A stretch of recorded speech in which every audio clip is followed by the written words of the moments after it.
शेतकरी बांधवांसाठी आनंदाची बातमी तर आता 50,000 रुपयाची रक्कम पीक विमा शेतकरी बांधवांच्या खात्यामध्ये पीक विमा वाटप जिल्ह्यांची नवीन यादी तर आलेली आहे। SBI खात्यामध्ये छत्रपती संभाजीनगर, धुळे, गोंदिया, हिंगोली, सोलापूर, नागपूर, नांदेड, चंद्रपूर तर अशा जिल्ह्यांमध्ये जे काही पीक विम्याचे पैसे आहेत ते शेतकरी बांधवांच्या खात्यामध्ये पैसे थेट SBI खात्यामध्ये पैसे जमा होण्यास सुरुवात झालेली आहे। तर आता तुमचं कोणत्या बँकेचं पासबुक आहे ते सुद्धा आपण इथं पाहणार आहे, कशा पद्धतीने पैसे खात्यामध्ये येत आहे। काही शेतकऱ्यांच्या खात्यामध्ये इथं 50,000 रुपये देखील इथं जमा होत आहे।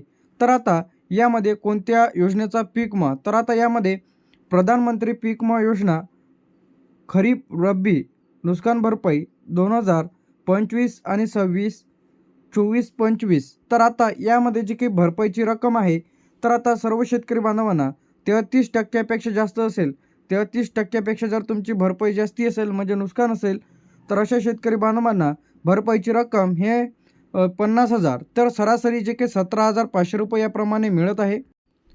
तर यामध्ये जे की 50,000 रुपये जे की इथं मोठे नुकसान झालेले असेल, जास्त क्षेत्र असेल, पीक विमा दर त्यामध्ये सोयाबीन, कापूस, भात तर काही शेतकऱ्यांच्या खात्यामध्ये 5 ते 10,000, काही शेतकऱ्यांच्या खात्यामध्ये 17,500 रुपये तर काही शेतकऱ्यांना थेट 50,000 रुपये याप्रमाणे पैसे खात्यामध्ये इथं येत आहे।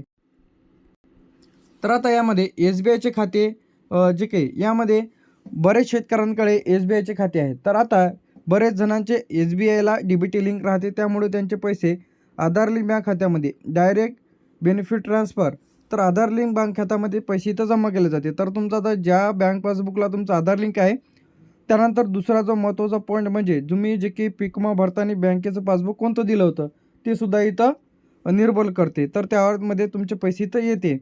तर आता यामध्ये छत्रपती संभाजीनगरमध्ये वाटप सुरू झालेलं आहे। त्यानंतर जे ते आपलं धुळेमध्ये सुद्धा वाटप इथं सुरू झालेलं आहे।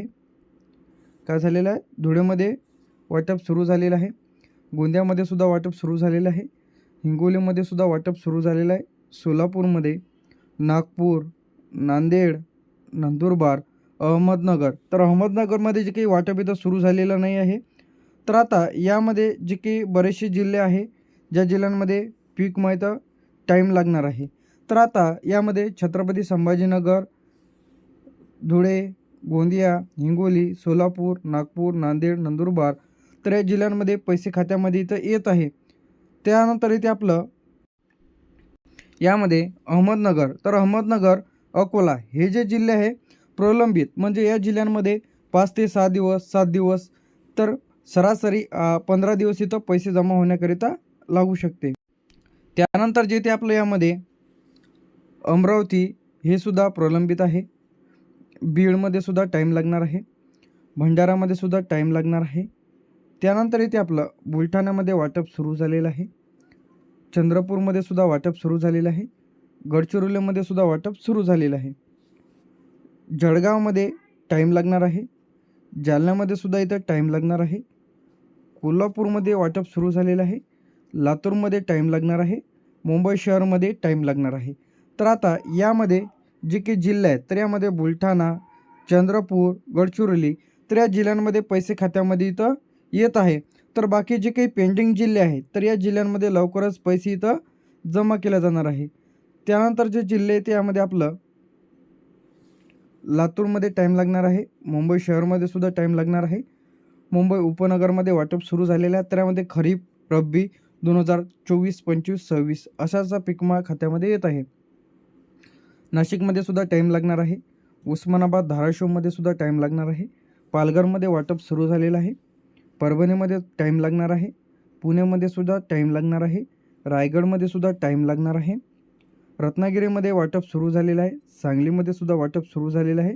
त्यानंतर इथे आपलं सातारामध्ये इथं टाईम लागणार आहे। तर आता या जिल्ह्यांमध्ये जे काही कालावधी आहे तिथं पैसे जमा होण्याकरिता टाईम लागणार आहे।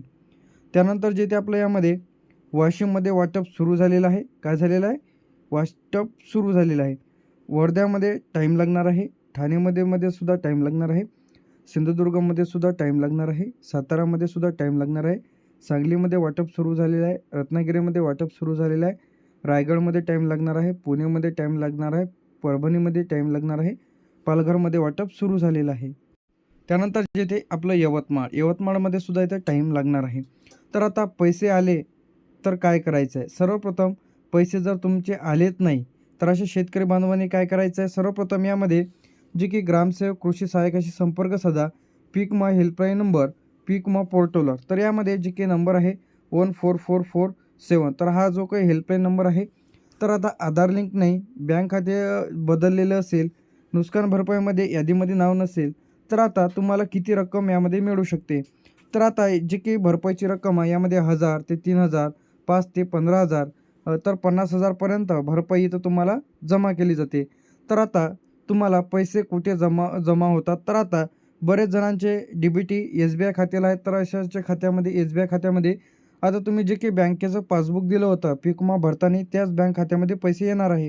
तर यासाठी आता तुम्हाला सर्वप्रथम तक्रार कशी करायची? पीक विमा हेल्पलाईन नंबर 14447, तर हा हेल्पलाईन नंबर आहे. कृषी सहाय्यकाशी संपर्क करा. पीक विमा कंपनी कार्यालयामध्ये जाऊन त्यानंतर ऑनलाईन देखील तक्रार तुम्हाला करता येत आहे.